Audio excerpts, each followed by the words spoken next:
Cidades crescem, cidades diminuem. Cidades são organizadas para atendimento da vida humana, de modo que as áreas destinadas aos cemitérios urbanos são sempre aquelas difíceis de exploração financeira.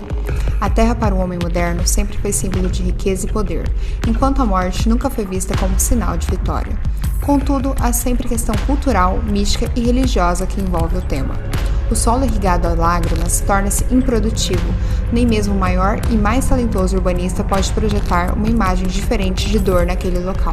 Não se deve associar dor ao espaço. Os sentimentos dissipam à medida que o tempo transcorre. O luto é inevitável e necessário, os cemitérios não.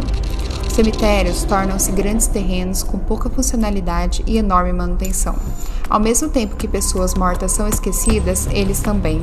Áreas que poderiam ser disponibilizadas para escolas, creches, praças, abrigo de pessoas vivas, servem para serem abandonadas, cuidadas pelo poder público.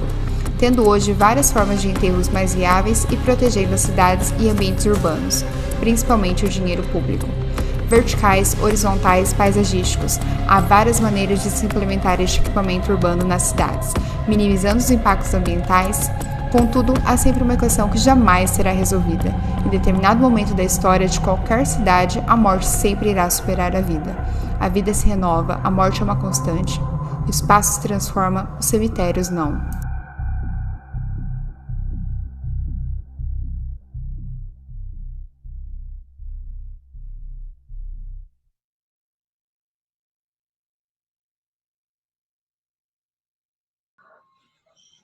Opa, pessoal, e aí, tudo bem?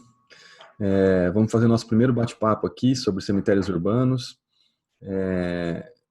Tenho como convidados aqui o José Guilherme. Fala um pouquinho de você aí, José. Bom dia, pessoal, tudo bem com vocês? Eu sou José Guilherme, sou formado em Engenharia Civil, trabalho na área já há 4 anos e vim debater com vocês hoje o tema tentar trazer um contraponto sobre os cemitérios urbanos. Temos também aqui o Toy. E aí, Toy? Fala um pouquinho aí. Beleza, Fer? Beleza. Bom, eu também sou engenheiro civil. O Gui já trabalhou comigo, inclusive, né? Trabalho já estou formado há 17 anos, trabalho todo esse tempo na área. Tenho mestrado em engenharia urbana e já estou aí como secretário de urbanismo no município de Sarandi.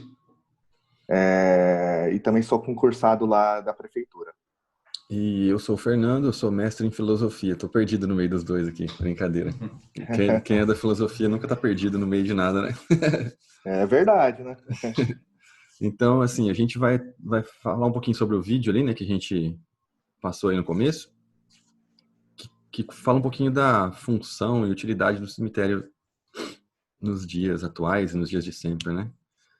Aí acho que o Guilherme tem algumas coisas, José tem algumas coisas aí para acrescentar. Isso. Assim, visto o vídeo, né, acho que todo mundo já deve ter visto o vídeo, e que, aliás, ficou muito bom. O vídeo traz uma pitada de crítica ao nosso modelo de cemitérios. Dá para se perceber no vídeo que seria uma área destinada a um fim atual, que seria o cemitério, mas ela poderia ser muito bem aproveitada de outra forma, uma forma mais social, uma forma que atinja mais pessoas. E quero dizer para vocês que não é bem assim. E eu vou pegar o lado jurídico e também o lado religioso. Então, essas vão ser minhas duas colunas que sustentarão as minhas teses, né? O lado jurídico e o lado religioso. Uhum. E aí, Toy? Não, basicamente assim, aquilo que a gente escreveu e propôs ali no vídeo é baseado um pouco na experiência que a gente possui em relação ao convívio, né, desse equipamento público, né? A gente, enquanto secretário por muitos anos, tive que gerenciar uma das pastas que englobava o cemitério urbano, né? E ele era muito oneroso ao município em relação à sua manutenção, né? Principalmente daqueles túmulos mais antigos, em que, assim, muitas vezes a pessoa que estava enterrada lá já fazia muito tempo, né, de sua morte. Então, por muitas vezes ele já estava abandonado, você não sabia mais como fazer em relação à exumação, entrar em contato com as pessoas, né? E aí, quando você pesquisar sobre esse tema em outros municípios, eu vi que o caso tende sempre a piorar com o passar do tempo. Porque o Brasil ainda é um país jovem e a sua expansão urbana também é muito recente, né? Mas nós temos casos no mundo inteiro de cemitérios muito antigos, né? O maior cemitério do mundo se encontra no Iraque, e ele tem cerca de 1.400 anos. E aí tem alguns dados divergentes em alguns artigos científicos que falam que ele tem desde 5 milhões de enterrados lá até 10 milhões, né? Até na questão assim, de você ter o controle com o passar do tempo, a questão documentacional, ela fica bem duvidosa, né? Porque você armazenar documentos assim tão antigos, né, requer muito cuidado, né? Muito zelo. E, bom, para ter uma ideia, aí eu fiquei questionando muito sobre, bom, os cemitérios têm 5 milhões de enterrados. Aí fui questionar a população dessa cidade, ela tem cerca de 1.400.000.000 de habitantes, né? E aí você vê que sempre a morte está superando a vida e daqui a pouco não vai ter mais como enterrar as pessoas, né? E além de todo o prejuízo, assim, sabe? Existe uma resolução do CONAMA atual que diz sobre a regularização dos cemitérios e também sobre a implantação e a expansão de novas áreas, né? E ela é muito específica como você não atingiu o lençol freático, mas ela é muito atual, ela é muito recente. Um cemitério de 1 milhão, de 5 milhões de habitantes, iniciado há cerca de 1.400 anos atrás, né? Ela não teve nada dessa preocupação em relação ao meio ambiente. Olha, na Roma Antiga, era se tratado assim: todos os mortos eram enterrados extramuro, muro afora. Então, assim, existia uma preocupação em relação aos vivos para que eles não pegassem as doenças, né, possíveis daqueles corpos, né? Então eram jogados, os cemitérios eram até organizados, mas colocados extramuro. A partir do momento que o ser humano possa colocar seus cemitérios em zonas urbanas, né, manteve o mesmo método, né? E não foi realizada nenhuma preocupação. Isso é muito recente em relação à legislação. Então foi mais ou menos nisso que eu baseei um pouco da minha pesquisa para fundamentar assim, a necessidade ou não da gente ter cemitérios urbanos, né, na nossa zona urbana, e o quão que foi a participação assim, da religião, da necessidade, que nem o Guilherme disse, é basicamente uma necessidade espiritual, né? Nem tanto religiosa só, né? É uma necessidade espiritual você ter esse zelo ao corpo. Acho que aí tem coisas que ficam claras no vídeo. Uma crítica que eu acho que tá lá é a crítica da questão do espaço, né? Tipo, você perde o espaço que poderia ser útil. Então, é uma crítica utilitária, assim, né? Você perde um espaço que poderia ser útil para outra coisa. E também a crítica do meio ambiente, né? Que você destrói, né? Você não consegue mais plantar, você não consegue mais... Você destrói o solo. Mas o cemitério público urbano, porque eu não sei porque tem os privados também. Aí você vai gerar negócio em cima da morte. Aí fica um negócio mais bizarro ainda. Né? Que nem, tipo, em Maringá aqui a gente tem o cemitério parque, né? E é um negócio privado. É privado, né? Cemitério parque. É privado. Então, tipo assim, você tá gerando lucro em cima da morte de pessoas. beleza, é como se o sistema também absorvesse isso, né? Absorvesse até o fim da vida para se fazer lucro em cima disso. O cemitério parque ele é um pouco diferente do outro cemitério, mas ele também funciona da mesma maneira, né? Enterra corpo ali e você perde aquele Mesmo espaço sistema. do mesmo jeito. Então, eu acho que a crítica tem uma crítica no vídeo ali que é pró-sistema, ao meu ver, né? Porque você está falando da utilização do espaço, o espaço poderia ser usado para outra coisa, mas também tem a crítica ecológica, que aí ela é meio contra o sistema, né? Vamos dizer assim. Então tem tipo esses dois jogos assim. E pode falar, José. Posso falar? O Fernando levantou a bola, né? Acho assim, para a chave hermenêutica da questão. Hoje, não hoje, mas vem evoluindo a questão dos cemitérios e tal. E hoje, querendo ou não, ele é um produto e um serviço disponível no mercado. A gente vive numa sociedade capitalista e é assim que as coisas funcionam. Virou negócio, empresas vivem disso, como já citado, o próprio cemitério parque.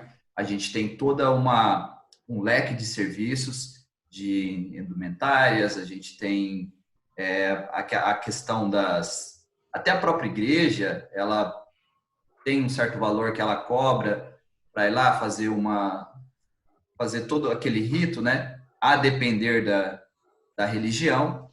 Não estou falando só da Igreja Católica. E virou um negócio. Então, enquanto houver demanda, eu acredito que não vai mudar. A grande questão que o Toy levanta no vídeo não, tudo bem, a gente entende que enterrar nossos mortos já é uma tradição desde que o ser humano é ser humano, e não é agora que vai mudar e tal, mas por que fazer isso dentro da cidade, né? Por que fazer isso na zona 1, na zona 7 aqui, né, que é uma região nobre? A gente tem o maior prédio de Maringá, da maior construtora de Maringá, ao lado de um cemitério, né? Imagina ali a desvalorização que ele pode sofrer, né, ao longo dos anos.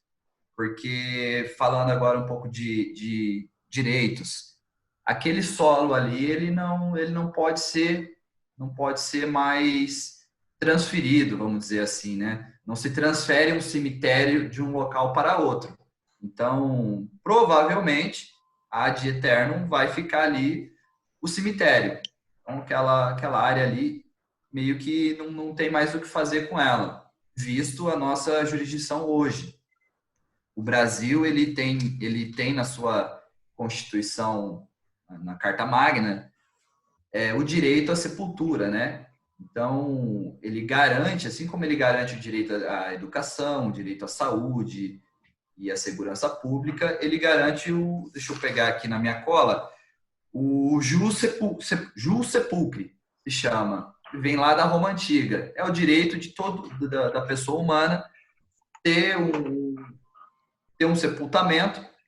E o direito da pessoa humana, ele não se esgota, Fernando, como você disse, no fim da vida. Por incrível que pareça, o cadáver humano, ele ainda tem direitos. E esse é um direito do cadáver humano, que um dia foi uma pessoa, de ser enterrado com dignidade, com respeito. E se, por exemplo, numa ação judicial onde foi violado esse direito... Eu estou pensando aqui que o direito do ser humano de ter que pagar conta até depois da morte. Fica um negócio meio... na letra fria seria mais ou menos isso, mas é real. Então, como eu ia dizendo, até a família, se por acaso um túmulo for violado, e claro que o morto não vai processar ninguém, mas a família tem esse direito de processar em nome do cadáver. Então, você vê que o direito no Brasil, ele se estende até para depois da vida. Se você E traz a informação desde a Roma antiga, existe esse direito? isso aí foi instaurado, né? Esse direito. A gente sabe que a Grécia criou a filosofia e a Roma criou as leis, né? Então, desde a Roma antiga, as pessoas são dotadas desse direito. Elas têm o direito de enterrar seus mortos com dignidade e mantê-los sepultados. Isso é muito importante. O direito Isso deve ter de mudado também enterrar. justamente por causa da religião, né? Porque na Roma, com Sim, Roma surge o cristianismo ali, né? e Então você tem o direito isso. de revelar o corpo. Exatamente. Eu estou falando da Roma pós-cristianismo, né? Uhum. Depois, lá que foi feita a conversão do governador para o cristianismo, as coisas começaram a ter esse tom. Mas assim, já te interrompendo, né? Na própria Roma que houve essa mudança. E posterior ao cristianismo, passaram a trazer os cemitérios para dentro da zona urbana, né? No caso, não era zona urbana, né? Para dentro das cidades, né? Uhum. E já lá naquela época começou essa parte de comercialização. Quando eu estava gravando o vídeo junto com o Fernando, né, um amigo dele que fez a parte das imagens até comentou sobre um fato interessante. Eu fui pesquisar e é verdadeiro. Tem alguns artigos científicos que falam disso. Inclusive, eu vou mandar o link para o Fernando para poder até deixar aqui. Na descrição. Na descrição. E fala assim, que os operários, as pessoas com menos posses, eram enterradas fora da igreja. E as pessoas com mais posses eram enterradas mais próximas da igreja. Inclusive, quem tinha mais dinheiro era enterrado mais próximo do altar para ter uma proximidade maior a Deus. Né? Uhum. E algumas pessoas, já no século XI, começou a acabar até esses espaços. Já naquela época já começou esse problema. E aí as pessoas com muita posse começavam a dar espaços para a igreja, tá? Para elas construírem. Inclusive, construíam igrejas dentro das suas propriedades para poderem ser enterradas dentro da igreja, né? Então, assim, essa questão assim do dinheiro, do capital, da exploração, parece assim que é um sentimento assim de quanto mais posse você tem, mais direito à proximidade de Deus você tinha, né? Então, assim, e com relação ao que o Fernando falou, que existe uma crítica pró-sistêmica e uma antissistêmica no texto, na verdade, assim, acho que as duas são antissistêmicas, assim, porque os cemitérios, os espaços que são deixados para o cemitério, na verdade, são sobras de terrenos que causam grandes problemas no sistema viário e oneram demais o poder público, entendeu? Na verdade, é uma crítica em ter esse tipo de ônus para o município. E com relação a essa parte de exploração imobiliária, na verdade, assim, a gente já paga por segurança pública, né? A gente já paga por educação, a gente já paga por saúde, a gente já paga pelo direito a ser sepultado, mas, na verdade, a gente não tem nada disso de qualidade. Nada disso de qualidade. Sim. Assim, a gente tem que pagar a escola, a gente tem que pagar plano de saúde, a gente tem que tentar morar num bairro mais seguro, pagar o guardinha, e tá caminhando para o mesmo sistema em relação ao sepultamento, né? É uma crítica em relação a isso também. Sim, válida, muito válida. Essa questão, voltando, né, no passado mais um pouco ainda, essa questão dos cemitérios dentro das casas, ela também serviu para você adquirir a propriedade da terra. Depois eu posso passar aqui os artigos que eu andei lendo. Pelo entendido, era assim, você enterrava as pessoas assim, extra, como o Toy falou, extra muro, você enterrava lá, só que a partir do momento que você enterrou, começava a se enterrar os seus familiares naquela área, você se apossava daquela área. Então você poderia cercar e dizer que aquela área é sua, porque os seus mortos, né, da família, estavam enterrados naquela área. E é solo sagrado, não se mexe, e a partir dali era teu, né, era seu, e dali creio eu, começaram a surgir as grandes Mas cidades e tal. olha, Gui, como por exemplo, se na viagem para a Lua, Neil Armstrong morresse lá e os caras enterrassem, a Lua era dele, entendeu? É um negócio Seria essa, muito... sim, na lógica do tempo seria isso, né? Claro que hoje não é assim que funciona. Uhum. Mas de começo foi assim que se deu. Foi a Mas eu história acho que que aconteceu. isso. Mas eu acho que o grande lance, a gente não abarcou ainda, seria esse. Tudo bem, a gente falou de bastante coisa, deu um contexto histórico, como é que começou, os possíveis problemas para a mobilidade urbana, os possíveis problemas para a natureza e tal. Mas e aí? Será que tem alguma solução para tudo isso? Será que a gente é capaz de propor alguma coisa? Ô, Fernando, posso contextualizar em relação ao panorama atual, assim, Lógico. do nosso mundo atual em relação a esse tema cemitério? Por exemplo, assim, hoje a gente vive uma pandemia, correto? Uhum. E dentro dessa pandemia, tem diversas opiniões divergentes, né? E a principal que deveria ser levada em conta é a questão de saúde. Sanitária. A questão sanitária. E Uhum. acho que o cemitério também tem essa questão. Porque, assim, o problema do maltratamento e da proximidade dos corpos em zona urbana com as casas é a questão sanitária. Uhum. Num raio de até 100 metros, e isso não se cumpre nem no cemitério parque e nem no cemitério municipal, e acho que quase nenhum cemitério urbano do país, você tem um raio de 100 metros de uma margem de segurança para proliferação de doenças. E uma margem muito maior, de até 2 quilômetros, para proliferação de doenças através de animais que habitam aqueles locais, né? Uhum. Então, assim, e aí a gente entra na questão da crença, na questão religiosa, na questão da espiritualidade, e assim, e fica para total segundo plano a questão da discussão sanitária da coisa, né? Uhum. E muito próximo do que a gente do que está acontecendo na questão da pandemia hoje em dia. Uhum. Eu acho que aí a gente tem um outro ponto que a gente pode falar, assim, porque também a questão da crença, ela não é só isso, né? O Freud tem um texto que chama Luto e Melancolia, que eu acho que cabe bem bem aqui, assim, vim ver isso na cabeça agora. Por quê? Porque quando a gente perde um objeto, o Freud não está falando nem de pessoa ali no caso, né?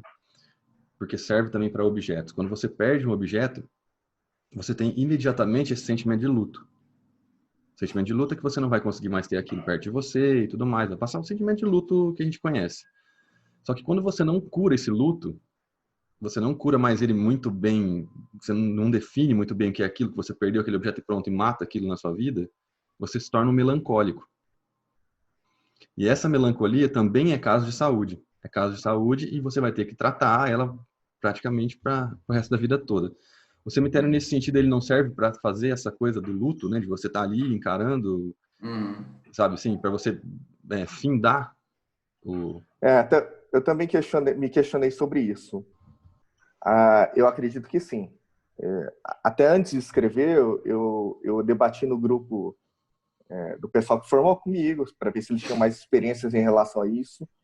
E, no caso, um engenheiro, amigo meu, que formou comigo, comentou que a mãe dele, até o resto da vida, foi lá e precisou viver esse luto, ia todos os dias no cemitério, e aquilo lá trazer algum tipo de conforto. E eu acho que esse lado humano a gente tem que entender também. Mas, assim, até a questão religiosa evoluiu. Eu entendo que isso pode ser substituído, mas isso não é substituído de uma hora para outra. Isso pode ser substituído, por exemplo, sei lá, a pessoa pode fazer um altar na casa dela com um potinho, com alguma coisa assim. Beleza, mas isso é uma questão, como o Guilherme já apontou, que vem lá de trás, né? Então você não vai substituir isso assim, né?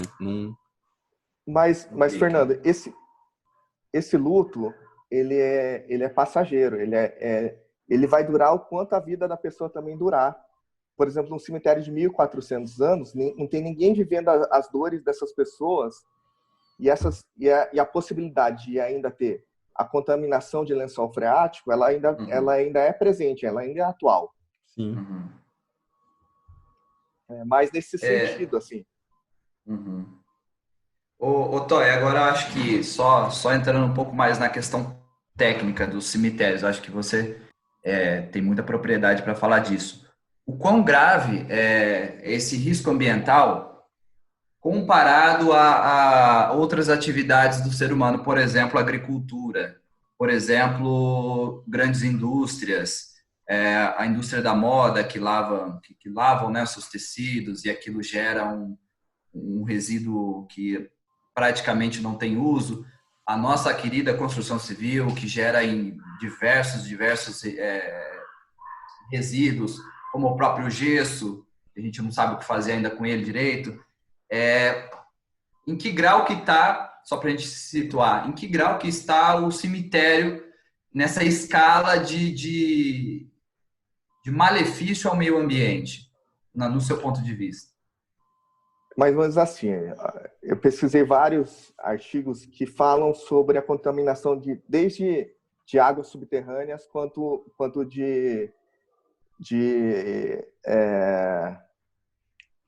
rios, riachos, que estão próximos aos cemitérios urbanos. Em quase todas as pesquisas foram encontradas alto índice de nitrato, coliformes totais, até coliformes fecais, porque você traz toda uma fauna para dentro daquele Ratos ambiente. e etc. Exatamente.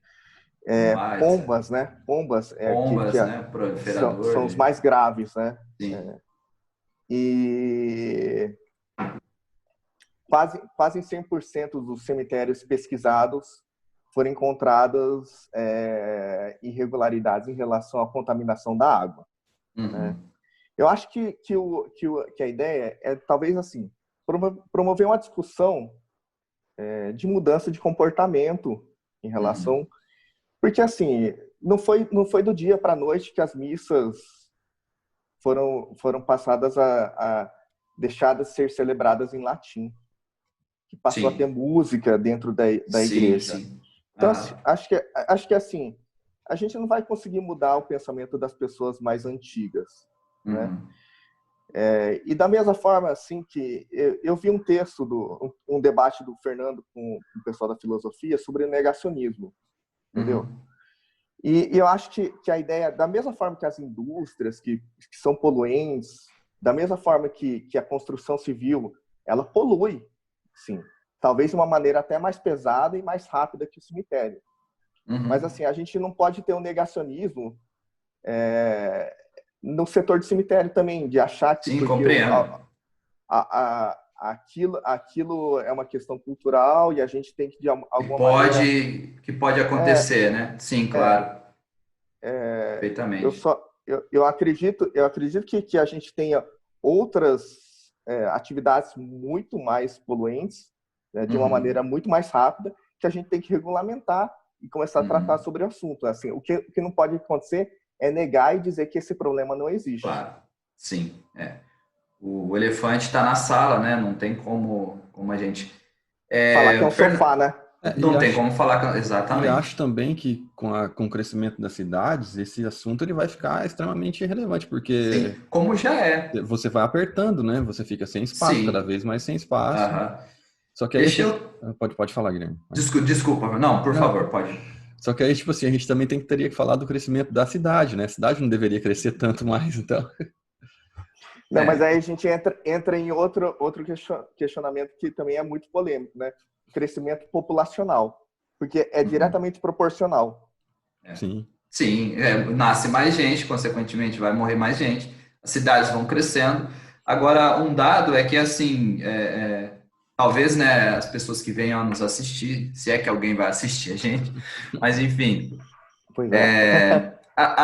o corpo, né, que esse direito que o corpo tem de se manter sepultado, ele não é eterno, ele não dura pelo resto da eternidade, né? Acho que isso nem existe, o resto da eternidade, mas enfim, ele não dura pelo resto do tempo da cidade, né? Só vai acabar então quando a cidade acabar. Não, por lei, o corpo ele tem o direito de ficar 5 anos sepultado, 5 anos. Após isso, ele é exumado e ele é colocado em gavetas ou no outro recipiente para que dê o lugar para um próximo sepultamento. Então, o direito previsto em lei são de 5 anos. E Mas, Gui, isso daí não é no caso quando a pessoa não compra o espaço? Isso, exatamente, bem colocado. Esse exemplo é para o municipal, é o que a Constituição e as leis te dão direito. Agora, também, aí a gente entra naquela etapa do capitalismo, né, naquela parte do capitalismo, e você também tem o direito de comprar um lote. E ali você vai enterrar os seus familiares até você vender esse lote, que também é possível. Isso já foi objeto de discussão no Supremo, se a partir do momento que eu comprei o lote, eu tenho o direito de vender esse lote? Alguns doutrinadores dizem que sim, desde que você comprou algo, ele é um objeto, ele é uma propriedade. Visto que é uma propriedade, você pode sim vendê-lo, fazer negócio, especular, correto? Você pode fazer especulação em cima de terrenos num cemitério, visto que esse cemitério pode vir a se desenvolver, virar um museu a céu aberto, etc. Então, o terreno ali valeria mais. Então, a questão é bem profunda. Mas esse é um grande problema que eu acho, assim. Por exemplo, assim, junto dessa lei que as pessoas tinham que comprar para não depois de 5 anos não serem exumadas, levadas para gavetas, aconteceram de muitas pessoas que começaram a fazer especulação imobiliária justamente por isso. O sujeito foi lá, era barato, o cara já tinha um pensamento sobre o fim do espaço do cemitério em alguns municípios, vai lá e compra 50 terrenos. Ele nem precisa fazer um cemitério igual o sujeito do Cemitério Parque fez todo o empreendimento, o negócio dele. Ele foi lá, compra 50, 100 covas, espera o cemitério encher e vende. E aí depois começa a vender com 500% do valor que o município cobrava. É um problema. Aí eu acho que cabe o poder público, né, alguma legislação. Eu não sei como é que isso é possível, mas separar uma cova por família, eu não sei, um jazigo por família, eu não sei como é que funciona, ou pode funcionar, mas... O negócio é tão vantajoso de você comprar um terreno no cemitério, porque você não paga nem IPTU. Não paga nem IPTU, né? Melhor do que comprar um terreno. Exatamente. Que loucura. E assim, uma coisa que me vem à cabeça agora, assim, acho que muda um pouquinho do foco do assunto, mas não no assunto do cemitério. Mas é que assim, acho que volta no processo do luto que eu estava falando, é que quando a gente tá no caso das pandemias aí, tá tendo morte para todo lado, tá tendo corpo, e quando a gente vê aquelas valas comunitárias, aquilo de alguma maneira é uma ferida que não vai cicatrizar por muito tempo, porque a gente ainda lembra das valas comunitárias do nazismo, remete a um campos período de concentração, sempre ruim, né? Sempre ruim. A própria guerra. Não sei se deu para entender assim a comparação, mas é um pouco nesse sentido também. Eu acho que o cemitério, ele meio que nesse ponto, ele dá essa humanizada, né? Ele dá essa... de novo, acho que a possibilidade de fechamento de um ciclo, né?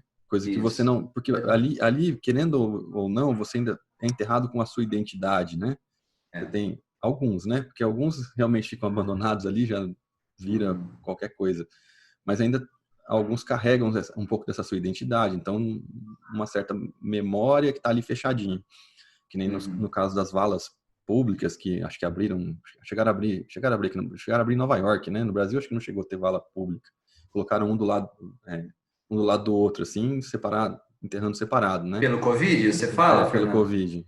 Nova York, acho que eu vi que teve um valão lá que eles enterraram. Isso, Manaus teve foi o caso, é a cidade mais crítica no Brasil, principalmente pela essa questão do sepultamento, e lá sim estava sendo utilizado valas públicas, né, valas coletivas, e o engraçado me ocorreu agora, assim que foi possível, eles pararam com as valas públicas. Assim que o contingente ali do cemitério começou a se regularizar, começou a voltar à sua atividade normal, eles cessaram as valas públicas. Então isso mostra que, realmente, essa vala coletiva, essa vala onde se enterra vários cadáveres, todos juntos e tal, ela realmente volta naquilo que você falou. É sempre uma situação de grave urgência, né? É sempre em iminência de guerra. Ela é meio que um atentado contra a humanidade, né? Sempre quando você olha isso, é uma atrocidade, no sentido de que isso não deve acontecer, né? De maneira isso não alguma. deve acontecer. Exatamente. Ô, Fernando, mas assim, e além de tudo, tem a questão sanitária, de você colocar um monte de corpo no mesmo espaço ali, e o potencial de contágio ali é muito grande. Né? Ainda mais com uma doença dessa, né? Com a questão da pandemia. Mas, Fernando, aí eu não sei, eu queria te perguntar assim, mas a questão da dignidade não é que nem a moral, assim, ela não é relativa, não varia de pessoa para pessoa? Então, porque, por exemplo, assim, cemitério, você foi lá e trouxe a identidade e enterrou a pessoa ali no cemitério, né? E trouxe o luto para essa pessoa. Mas, assim, lá os países orientais cremam e tem toda essa questão da dignidade.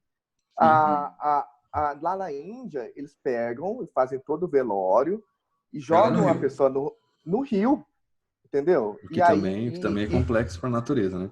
Também não é... É complexo para a natureza, é devastador. Mas para eles é digno. Entendeu? A questão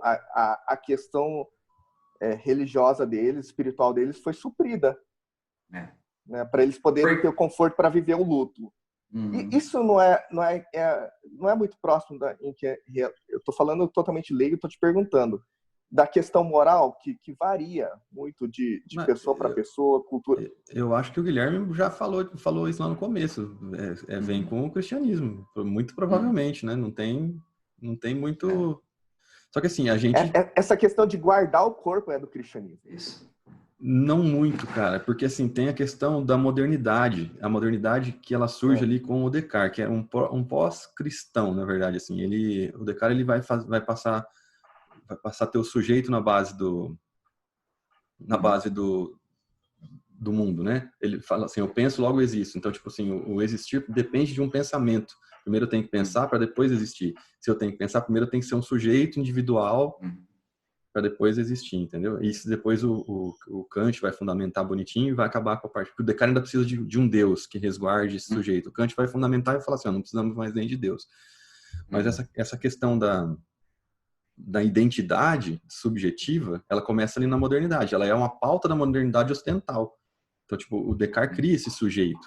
Cria o sujeito moderno, entendeu? Tipo, tá lá no começo da modernidade. Isso o ser humano ainda não conseguiu superar, tá? Os filósofos é o que eles mais querem, é superar a coisa do sujeito, que abre o dualismo, né? Abre o corpo e alma, abre essa coisa assim. Que a filosofia luta desde lá é para tentar superar isso, né? Tentar transformar numa coisa só, e ainda não conseguiu. Então, tipo assim, a subjetividade... Um ramo dela, né? Não toda a filosofia, né? Um ramo dela. Cara, assim, é um ramo, mas assim, a filosofia ainda não conseguiu superar assim, eu estou sendo generalista aqui, tá? Sim. Isso pode ser alvo de crítica de todos os lados, mas a filosofia não conseguiu superar o dilema kantiano ainda. Não tem como. Como diz o romeno, chama-se Johann, né, que ele não é bem um filósofo, não é bem um escritor. A filosofia, depois do Kant, ela se tornou um cachorro correndo atrás do próprio rabo. Assim, ela fica rodando. Fernando, desculpa te interromper, mas eu acho que tem 1 minuto. Abre outro. O que você acha? Vou abrir ali. Vamos mais uma rodada? Então a gente tá. volta falando ali, tá? Bora. Então, aí eu acho que com o Descartes, a gente tem ali a criação desse sujeito, que é um sujeito individual, e acho que ali ele cresce-se a necessidade desse sujeito individualizado ser respeitado, né? Nesse sentido que eu encaixo ali na discussão do cemitério. Então, tipo assim, quando você faz um altar, você está ainda, né, colocando um respeito a esse sujeito. Se bem que assim, os egípcios já faziam também, né? Faziam as pirâmides lá com exaltação, exatamente, as tumbas, mas assim, para civilização ocidental, acho que a modernidade tem um peso muito grande nisso. Quando você vira ali quando o Descartes faz essa mudança, né? Traz o sujeito para, então agora você tem que ter um respeito a ele, entendeu? Você é um sujeito individual. Uhum. Não sei se deu para entender, mas não deu. Não, mas os egípcios até tinha a exaltação ao sujeito, mas principalmente porque os operários também eram enterrados em tumbas coletivas fora das pirâmides. As pirâmides eram só para a nobreza. Uhum. Quanto maior as pirâmides, significava maior o poder daquele. Os operários eles eram indigentes ali também, assim. Só que olha o detalhe, né? Olha o detalhe. Ainda não eram operários. Vamos usar o bom português. Eram escravos. Ainda assim eram enterrados. Por que eles não eram simplesmente abandonados, né? Por que eles o leão comer lá no deserto, né? Por que eles não eram simplesmente abandonados? Alguém enterrava eles, né? Alguém tinha essa preocupação em não largar o corpo, mesmo que sendo de um escravo, né? Que praticamente era um objeto. Então ainda se enterrava. A questão de enterrar os corpos... Mas Gui, você acha que enterravam para trazer dignidade ao morto, a família do morto, ou eles se preocupavam já com a questão sanitária do sujeito, da nobreza, que poderia talvez se contaminar? Há de se discutir. Pode ser que sim. Pode ser por uma proteção, não por uma dignidade. Porque assim, eu inclusive vi um artigo falando sobre um cemitério no Brasil, próximo ao Rio de Janeiro. Eu não me lembro o nome do artigo científico, que depois até virou livro, que fala de um cemitério que os escravos eram enterrados a menos de 1 palmo, né, de profundidade na terra, e aí ele ficava no caminho da nobreza carioca. Olha só. E aí eles só resolveram a fazer seus sepultamentos de uma maneira mais digna, assim. Era longe da igreja mesmo assim. Uhum. Mas eles passaram a cavar um pouco mais a cova ali por questão sanitária da nobreza, porque a nobreza tinha que passar por ali. Entendi. Isso já aponta para o possível desleixo, né, com os menos favorecidos. Só que a questão do sepultamento, ela não é exclusiva do cristianismo, né? A gente falou muito do Ocidente e do cristianismo, mas o próprio Jesus, ele tinha a sua tumba, né? Ele tinha o Calvário ali. E as famílias tinham o seu jazigo. Isso no judaísmo. Isso é muito mais antigo do que o cristianismo. Os próprios gregos, quando enterravam os seus mortos, colocavam uma moeda junto com o morto, que era para ele dar para o barqueiro, na hora de fazer a travessia para o mundo espiritual. Então, não acredito que seja uma coisa da cultura cristã. Gui, eu só falo dessa invertida da modernidade porque eu acho que isso vai dar justificativa, por exemplo, ao texto do Freud. Porque o Freud vai estar, por exemplo, baseando o luto completamente no sujeito, entendeu? Então, tipo, tem essa... Não que não se fazia isso antes, não é nesse sentido, entendeu? Sim, compreendi, claro.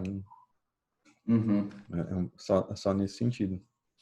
Só que aí é complicado a gente falar, né? Acho que a gente não sempre tem que manter o nosso trilho, que é a questão urbana, né? A questão do urbanismo, né? Esse é o nosso eixo central. Dali a gente pega um pouquinho de sociologia, a gente pega um pouquinho de teologia, estudo das religiões, etc. Mas sempre nossa estrela guia será o urbanismo.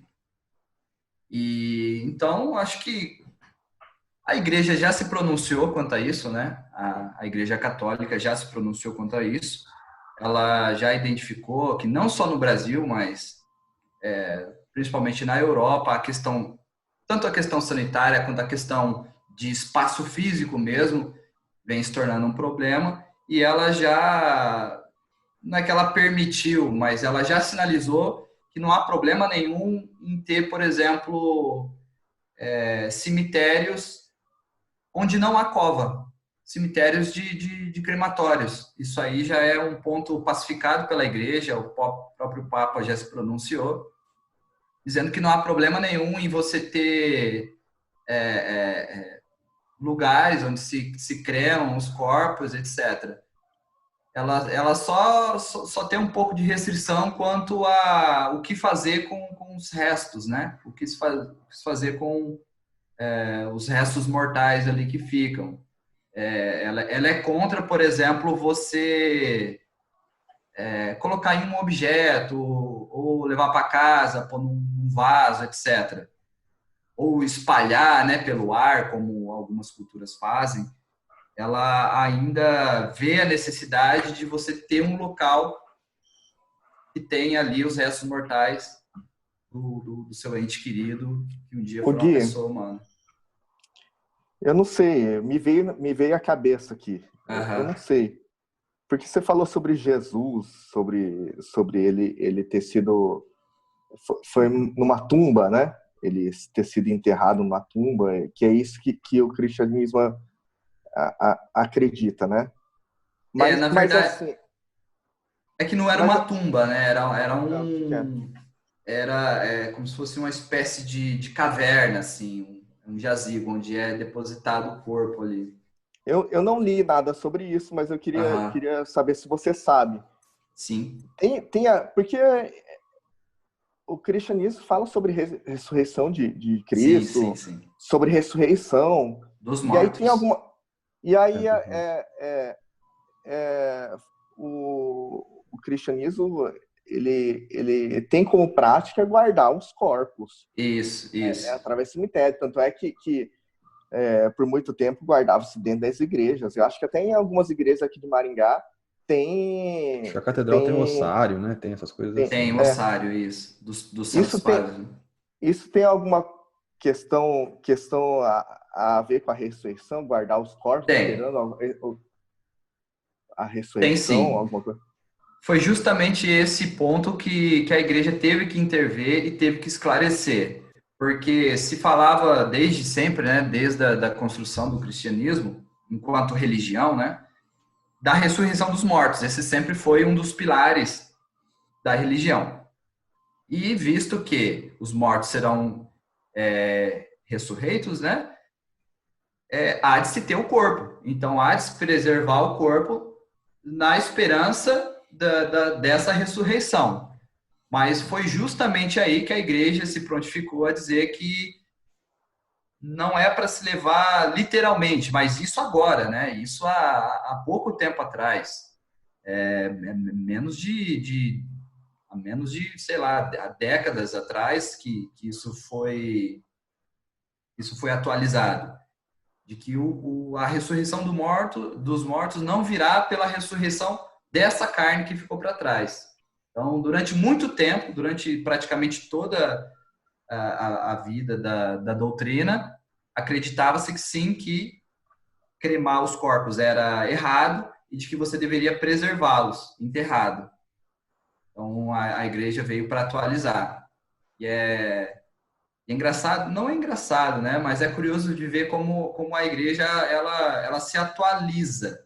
Ela mantém um eixo central, mas ela vem se moldando às sociedades. Deve ser por isso que ela tem 2000 anos, né? Ela não ficou para trás. Mas respondendo a pergunta, sim, tem a ver, sim. Tem. Entendi. E você acredita nisso? Eu acredito. Eu não compactuo não me vejo como um católico, não me vejo como protestante, mas sim, acredito em Jesus Cristo, acredito em Deus. Não na questão de Jesus Cristo, na ressurreição. Sim, é aí que eu ia estar. Então, se eu acredito nisso, necessariamente eu tenho que acreditar no pacote do cristianismo. Eu não compactuo das doutrinas católicas e tal, por uma série de questões, a gente pode até discutir uma outra hora, mas sim, acredito no cristianismo e declaro como cristão, né, ou tento sê-lo, possivelmente, né? É um esforço danado, mas sim, acredito na ressurreição. E Não Gui, dessa forma literal, assim, de que a gente vai, né, viver nessa terra aqui. Não sei como é que vai ser, mas... E no caso, se você tivesse uma opção, você preferia ser enterrado, cremado, o quê? Cremado. Entendi. Sem sombra de dúvida. Entendi. Você está atualizado em relação eu sou um cristão secular. Entendi. Mas sim, Ô, Fernando, acho... explica pra gente que a gente reiniciou, teve o tempo do vídeo, explica pra gente aquela questão da modernidade ser ou não benéfica lá, que você estava falando. Acho bem importante. Então, assim, a gente vive o período, na verdade, a filosofia chama de período contemporâneo, né? Que tem algumas modificações do período moderno, mas, assim, eu estou sendo generalista de novo. Não, a gente não superou a modernidade. Então, a gente vive ainda no período da racionalidade, do sujeito. O sujeito ainda está na base de constituição do mundo. E, assim, aí tem algumas correntes da filosofia. Tem, por exemplo, o Bruno Latour, que é um dos filósofos, ele vai falar que a gente nunca foi moderno, que a gente nunca conseguiu ser moderno. Aí eu leio bastante um filósofo alemão que chama Peter Sloterdijk. Ele vai falar que o problema do mundo, na verdade, é a modernidade. É que a gente é moderno até hoje. No sentido de que a modernidade, por exemplo, ela é uma... O Sloterdijk não vai gostar que ele usa isso muito... É um motivo de alienação. Por quê? Porque ela individualiza o sujeito. Ele não gosta da palavra alienação, né? Porque alienação é marxista, e o Sloterdijk vai discutir ali com eles, com os marxistas. Mas ele usa, assim, no texto que chama Desprezo das Massas, bem rapidamente a palavra alienação, assim. Ele fala assim, bem sutil. Porque a modernidade, ela cria o sujeito. E quando ela cria o sujeito, ela individualiza. Individualizando, os sujeitos passam a não conversarem mais um com o outro. Então, você passa a ter vários sujeitos individuais. Então, você forma uma massa de sujeitos individuais, que não conseguem pensar coletivamente, entendeu? Nesse sentido. Aí, nisso, você gera uma alienação. Um sujeito não conversa com o outro, não gera um objetivo comum. Eu tô forçando a barra chamando de alienação. Se bem que ele coloca alienação ali, deixa assim. Mas, assim, gera como se fosse uma alienação. Então, os sujeitos não conversam mais. Ele vai falar que o grande problema da humanidade atual, isso vai gerar no que, por exemplo, as bolhas. O Sloterdijk tem um texto, a principal obra dele chama Esferas. Ele vai explicar o sujeito como esfera. Uma esfera mesmo, acho que cabe bem a ideia de bolha que a gente tem hoje, assim, sabe? A ideia de bolha de redes sociais. Mais ou menos o que quis dizer Bourdieu, quando ele quis dizer de círculos de poder, não? Rapaz, eu não sei, eu não conheço Bourdieu. Eu nunca li. Mas, assim, acho que a ideia central ali da crítica que ele faz é que a modernidade, ela individualiza. Individualiza justamente porque ela cria esse sujeito que o Kant fundamenta ali, né, que o Descartes descobre, entre aspas, o Kant fundamenta, e ela fica mais radical ainda com o sujeito do Einstein, né, que aí é um sujeito completamente relativo, completamente separado, né, de tudo, que aí muda tempo e muda espaço individualmente, além de tudo. Então, essa crítica à modernidade está aí, né? Tipo assim, você cria sujeitos individuais. Aí ele vai explicar, por exemplo, assim, vamos lá, você tem vários sujeitos individuais indignados com o sistema, por exemplo, com o sistema que a gente vive. Isso explode numa revolta. Só que é uma revolta sem sentido, porque as pessoas não conseguem conversar e justificar um objetivo comum. Entendeu? Então, tipo assim, você explode numa revolta, é uma revolta sem objetivo. Então, você acaba não mexendo nas coisas. Deu para entender? Deu. Então, assim, como você encara em relação a esse tema, por exemplo, justamente porque, assim, a gente traz assim, o tema cemitérios de trazer modernidade para trazer saúde e trazer toda essa questão sanitária à sociedade em si, né? Isso. É composta por vários sujeitos individuais que talvez não consigam se conversar e pensar num sistema único de sepultamento que possa atender a todos de uma vez, coletivamente. Porque, assim, que nem a gente estava falando, assim, a dignidade talvez seja uma questão muito individual da pessoa, né? E como você acha que se encaixa nesse sentido, Fernando? Assim, você acha que nunca vai ter um consenso em relação a um sistema... Assim, cara, agora é especulação total, tá? Agora sou eu falando. Não, eu queria sou eu falando assim. a sua eu creio, cara, que assim, a gente... É que assim, eu não consigo me desvincular da análise marxista da parada, eu acho, assim. Eu gosto do Sloterdijk, ele não é marxista, eu leio ele justamente para ter uma visão separada, mas assim, pensando de uma maneira sistêmica, a gente está num momento que se parece que a gente nunca vai ter isso, que a gente vai ter sempre o individual, mas pensa que a vitória do capitalismo, por exemplo, no sentido máximo da coisa, dessa individualização máxima, também é o que leva ele a estar mais perto do fim. Entende? Assim, quanto mais ele vence... No sentido hegeliano, Fernando? Pode ser, no sentido fim da história? Quanto mais ele vence, quanto mais ele isola as pessoas, mais perto do fim ele vai ficando. E vai ser necessário a gente pensar em formas coletivas. Não vai mais ter como o mundo... A pandemia mostra isso muito bem. Não vai mais ter como o mundo se sustentar isoladamente. Porque o mundo é global. A gente está vivendo de uma maneira que uma coisa na China afeta Maringá. Uma coisa que aconteceu na China afeta diretamente a nossa vida aqui em Maringá. Não tem mais como. Então, nós vamos ter que pensar realmente. Aí entra o problema da do que o Zizek chama de pós-ideologia. O capitalismo ele se concretizou de uma forma tão grande, e essa é a maior vantagem dele, o maior poder dele, que ele não consegue deixar a gente pensar em outras formas de vida. Ele matou a nossa ideologia. Que aí vai bater mais ou menos com o que o Sloterdijk vai fazer a crítica da modernidade. O sujeito se individualizou e a gente não consegue mais pensar coletivamente numa nova forma de vida. Entendeu? Só que nem eu falei, quanto mais o capitalismo fica rei, quanto mais ele vence, mais perto do fim ele se coloca. Ele tem essa... Só que, Fernando, deixa eu te propor.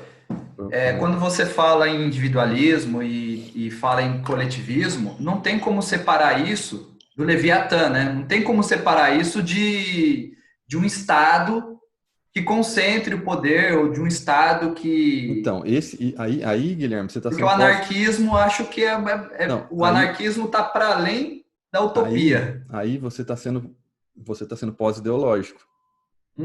A gente não consegue imaginar outro mundo, não que esse outro mundo não exista, não possa existir. Sim. O negócio o capitalismo, do jeito que ele é, e aí acho que entra também na questão do cemitério, a gente não consegue imaginar outras formas. Ele coíbe a gente de imaginar outras formas de vida, de organização social. E lembrando, o capitalismo só tem 500 anos. Ô, Fernando, mas Ou seja, a maior parte da humanidade a maior parte do tempo que a humanidade viveu não foi capitalista. Ô, Fernando, mas eu volto a dizer assim, baseado até naquelas outras discussões que você realizou lá com o pessoal da filosofia,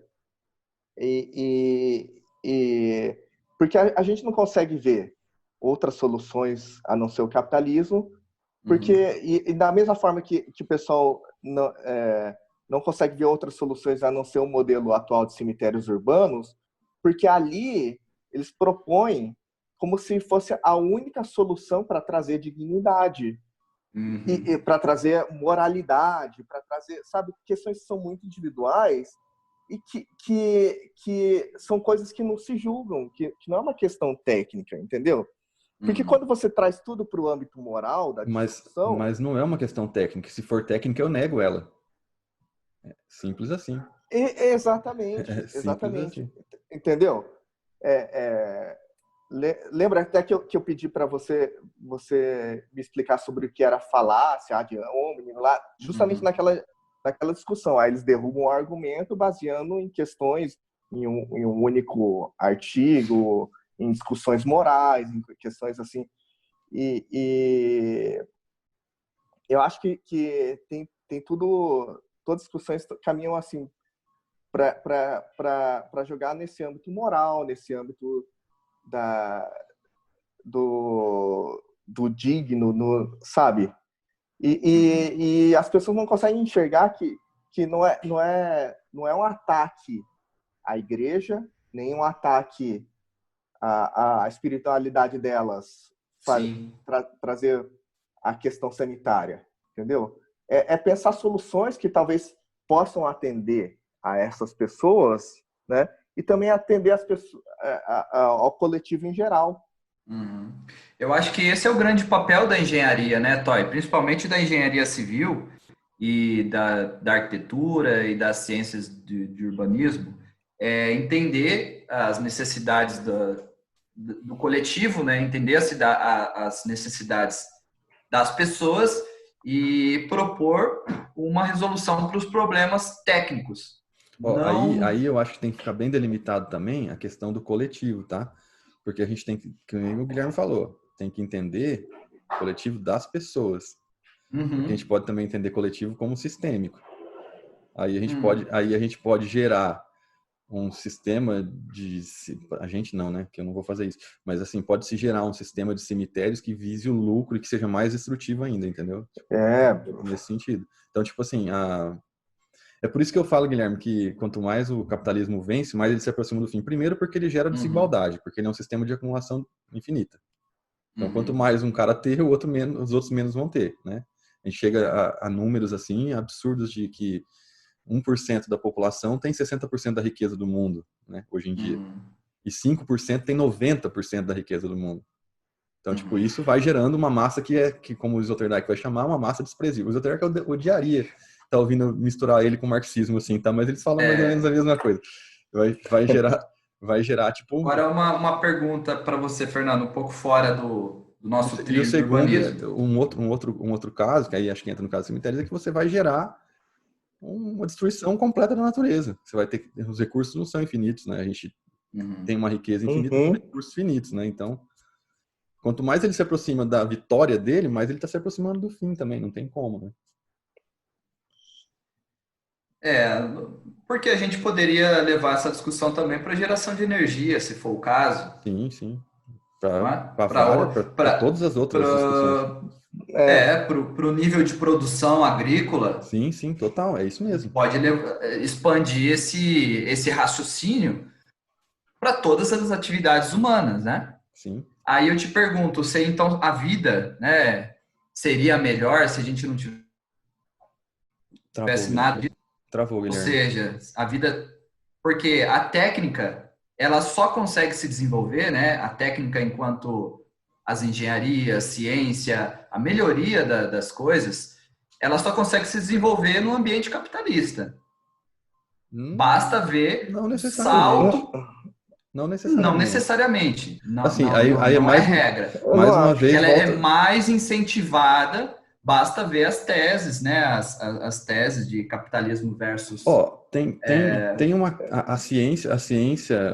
Nem a ciência a gente consegue desvincular da pós-ideologia, Guilherme. A gente não consegue mais ver a ciência fora do capitalismo. Então, tipo assim, a gente tem esse problema do período pós-ideológico, que a gente vai ter que superar. Senão nós vamos rumar pro fim, cara. Mas, Gui... Aí você está sendo pós-ideológico de novo, entendeu? Sim, declaradamente. Declaradamente, assim... Então, não necessariamente, porque a gente não consegue nem imaginar um outro tipo de vida. A gente está perdido de uma maneira que a gente não consegue nem imaginar. Mas, ô Gui, aí eu ia entrar... Quando você traz tudo pro âmbito técnico da discussão, assim, parece até assim uma proposição de solução assim que vai conseguir suprir, assim, sabe? Mas Isso. é que nem o Fernando falou lá atrás, assim. Mas quando você traz para o âmbito técnico, você consegue negar, entendeu? Você consegue negar, sim. Você consegue negar. Esse é o problema, assim. Será? Você consegue negar que está existindo uma pandemia? Que existe aquecimento global. Né? Que cigarro faz bem à saúde? Mas vocês vão concordar comigo que são teses duvidosas, né? Mas Eu acho que não importa, ainda mais hoje em dia que você faz a informação chegar assim, ó. Tipo, a informação Sim, científica, a informação científica é muito mais demorada que a informação não científica. Sim. Aí você faz chegar... E aí eu acho que tem uma... Pelo menos assim, eu não vou dizer assim na ciência em geral, mas eu digo na engenharia. Uhum. Porque a engenharia, ela ultimamente, assim, que eu convivo ali na prática, assim, ela é muito pouco pensada. Poucos profissionais da engenharia pensam a engenharia para o ser humano. Eles vão lá e pensam no sentido, assim, atender legislação, realizar o percentual destinado ao cemitério, fazer conta, dimensionar a tubulação que atenda aquele bairro, dimensionar a rua que atenda aquele local. E é muito pouco pensado assim, a função daquilo para o ser humano, entendeu? Travou aí? Não, tá funcionando, tá. Você entendeu o que eu quis dizer, Fernando? Assim, quando a gente traz só para esse âmbito técnico e se discute pouco o ser humano dentro dessa questão técnica, aí viram só números que as pessoas estão pouquíssimo interessadas. Sim, é isso. Acho que é isso mesmo. Acho que é... Mas você pergunta para os dois agora, falando de população, falando do ser humano brasileiro, né? Não vamos nem extrapolar nossos limites territoriais. Falando do brasileiro, você acha que é mais fácil criar mecanismo através das técnicas, através da engenharia, para resolver a questão ambiental dos cemitérios, ou você acha mais fácil a gente mudar a cultura, mudar toda uma história de tradição e mudar a forma de pensar das pessoas? Porque são essas as duas possíveis soluções, correto? Ou a gente muda a forma de fazer, ou a gente tenta mitigar os problemas da forma atual. Esse é um problema, cara, que a gente pode jogar para política mundial. Nós estamos nós estamos vivendo esse problema na carne agora. Tipo assim, o que a gente vai fazer com o mundo, na verdade? Né? Acho que a questão é essa. E a gente passou por um período aí de 20 anos para trás, principalmente nas Américas, em que se mostrou que remediar não adianta, cara. Não adianta. Viveu uma onda rosa, né? Que é a onda da política de esquerda, que se mostrou completamente incoerente. Então, tipo, ela se mostrou incoerente justamente porque ela vinha com a proposta de vamos tentar remendar isso aqui. Isso. Vamos tentar fazer políticas sociais, vamos tentar... E tá aí, tá provado que não deu certo. E não deu certo. A esquerda foi um fracasso no continente inteiro. Tanto é que agora nós temos uma extrema-direita governando. Então, sim, acho que assim, a gente vai ter que remediar por um tempo, mas pensando em curar. Não tem jeito mais. A gente está chegando num momento que a gente vai ter que começar a pensar no todo. Vou usar o termo do Sloterdijk de novo. A gente está chegando num momento em que o desprezo das massas está ficando tão grande em que vai haver revolta. O Toy caiu. Em que vai haver revolta. Eu voltei. Que assim, as revoltas não vão ser daqui 10 anos. As revoltas estão acontecendo. Tipo, o mundo, no meio de uma pandemia, saiu para protestar. Né? Saiu para protestar o mundo inteiro. Não foi só aqui no Brasil. Inteiro, não foi só... E assim, acho que... Nossa, agora já misturou tudo, né? Mas vamos lá. Eu acho que o caso do George Floyd, por exemplo, é muito, muito sintomático. O povo não está protestando por causa da causa negra. O povo está protestando porque está desempregado, porque a classe social dele virou a mesma que a do George Floyd. Entendeu? Tipo assim, o George Floyd só significa assim, ó, vocês não significam nada para mim. Eu coloco um joelho no pescoço de vocês e mato. Vocês são desprezíveis, entendeu? Tipo, é nesse sentido. O povo tá se sentindo desprezado e tá indo pra rua por causa do desprezo.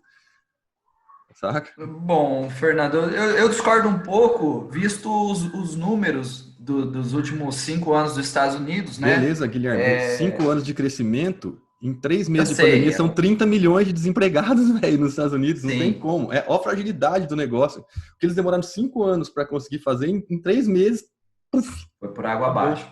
o Brasil vai chegar a 18 milhões de desempregados, velho. Agora aqui. Ô Gui, mas assim, você fez aquela pergunta assim, sabe, sobre ou você propor soluções, mudando a questão cultural, ou através de legislação. Cara, eu acho muito, muito parecido a maneira que o arquiteto a diferença entre o arquiteto e o engenheiro trabalha, que o engenheiro trabalha. O engenheiro, ele trabalha muito baseado em legislação, em normas, atendendo ali.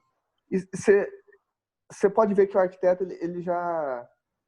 Tanto é que o arquiteto normalmente é mais bem remunerado, melhor remunerado. Sim. Porque ele envolve toda a questão artística de atendimento ao ser humano, entendeu? E aí ele consegue um poder de convencimento na mudança de pensamento da pessoa, te convencer que aquilo é necessário para você, do que o engenheiro falar assim, você tem que fazer porque a lei obriga. Entendeu? Então, eu acho, particularmente, que a mudança de pensamento, convencimento, ela tem que ter os dispositivos legais para você fazer. Olha que eu sou engenheiro, hein, cara? Mas assim, de você trazer também os motivos das coisas, daquilo que está acontecendo. Não somente como assim, você tem que fazer, por quê? Porque você tem que fazer, meu amigo. Entendeu? Eu acho que é muita maneira assim, que os governos têm tratado a população. Você tem que fazer porque é isso, você tem que voltar para a rua, meu amigo. E não te explica nada. Então eu acho assim que do meu ponto de vista, tá? Essa maneira da gente trabalhar a educação, no convencimento através da ciência, mas através da educação é a melhor forma, assim, sabe? Porque o arquiteto, ele não te impõe nesse sentido, ele simplesmente tenta te convencer te argumentando, né? É meu ponto de vista em relação a isso. Sim, não, mas assim, acho que respondendo diretamente ao Guilherme, eu acho que a gente vai ter que procurar soluções que remediem, mas vai ter que pensar na cura também, Guilherme. Pensar no longo prazo. Pensar no longo prazo. Porque assim, o negócio, eu não sei se necessariamente no caso dos cemitérios, né? Assim, que eles são urgentes, eu acho que no sentido de que tá ficando escasso, né? Tá ficando escasso espaço, morre cada vez mais gente, o negócio não para, um pouco nesse sentido. Não sei se eles interferem, como você perguntou pro Tom, aquela hora diretamente, assim, do fim de um ecossistema, né? Se eles são relevantes. Ele é tão relevante quanto o derretimento das calotas polares, será? É um pouco nesse sentido. Ou melhor ainda, dizendo, ele é um sistema que falhou. Esse nosso sistema, né? Acho que a gente não levantou essa questão ainda. Esse sistema que a gente usa, ele é falho? Ou seja, ele já falhou? Ele está destinado ao fracasso? Esse sistema de... Sob meu ponto de vista, sim. Sim. Sob meu ponto de vista, sim. Sim.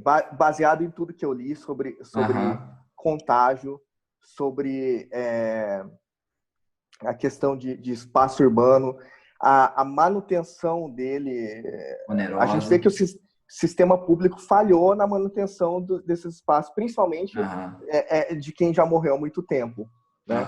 E eu acho que não há sistema público que consiga manter esse equipamento assim saudável ao longo de séculos.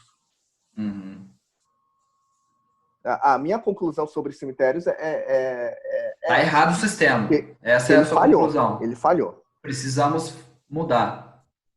Entendi. E mudar, assim, respeitando toda a questão espiritual das pessoas, assim, não tô dizendo assim que quem tá errado, não tô desmerecendo, mas assim, é um sistema que está fadado é que eu não consigo ver um fim, entendeu? Porque uma fábrica, o Gui, vamos dizer, assim, não daquelas que... Falta 1 minuto e 15 aqui. Aí acho que eu vou fazer o seguinte, vou mandar um outro link e a gente finaliza. Tá. Beleza. Terceiro bloco, né? Aí já vai para finalizar ali. Tá. Beleza. Mas acho que dá pro Toy concluir, né, nesse 1 minuto ou não? Então vai, conclui aí, Toy. Não, eu acho que assim, algumas fábricas assim muito poluentes assim, você consegue ter uma cisão imediata e falar assim, a partir de agora você não vai mais poluir. O cemitério assim eu não consigo ver. Me parece uma coisa interminável. Entendi. Em termos de futuro. Você fez uma pausa dramática para cortar ali no interminável. Então. Parece uma coisa interminável. Então vamos para o terceiro bloco. E a gente vem se despedindo. Beleza.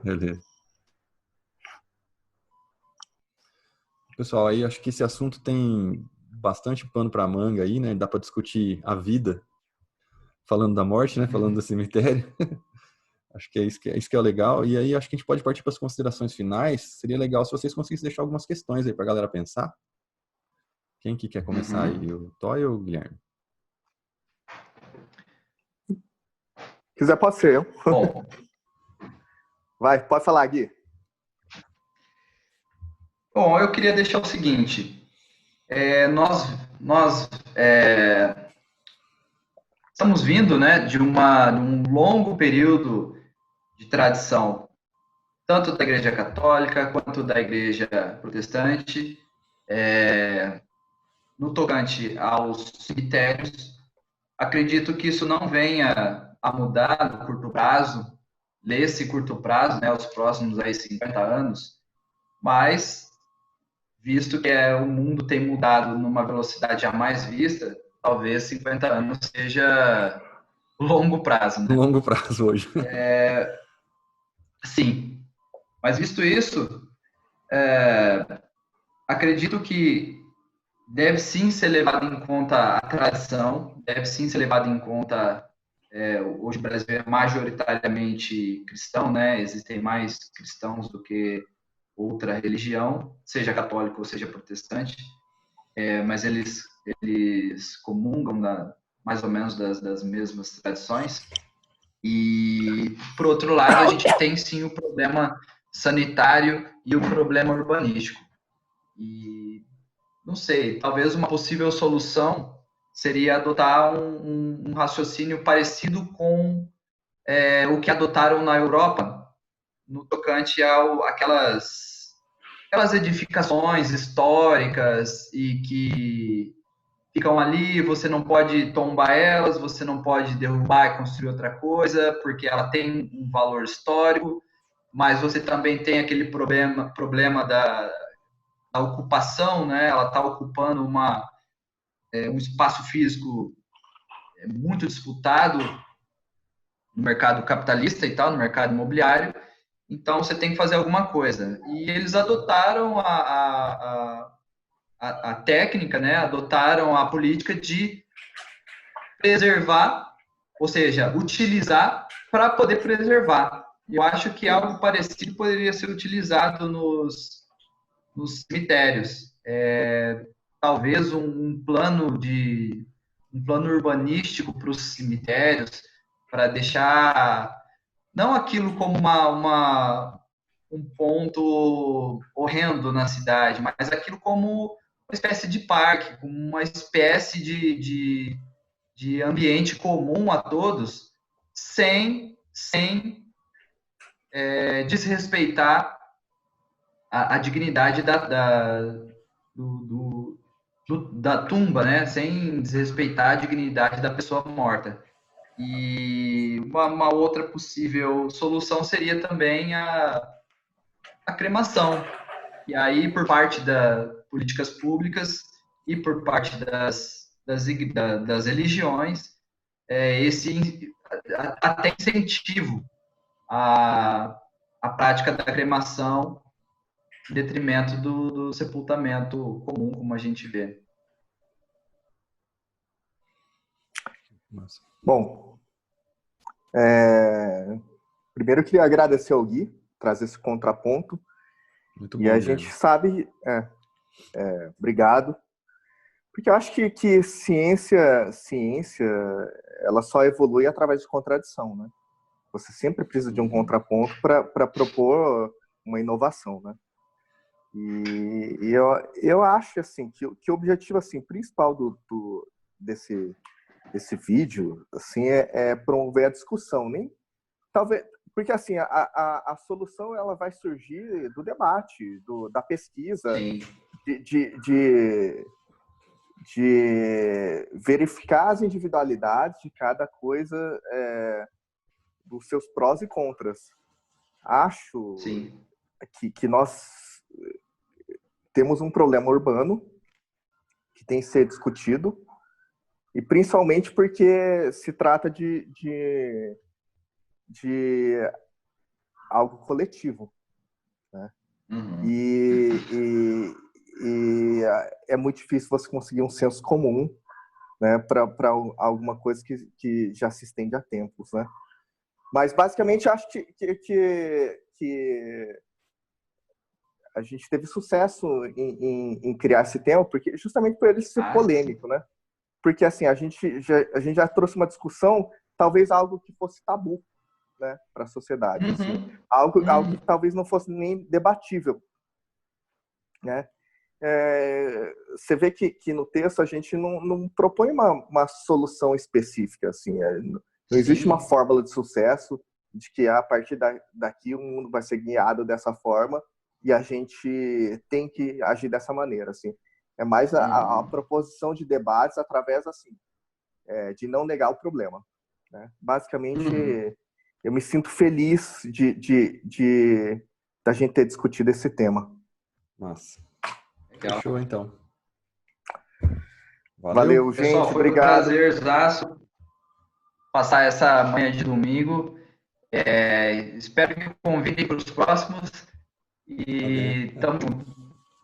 Valeu. Tamo junto. Valeu, obrigado. Falou, Fer. Falou, Gui. Falou.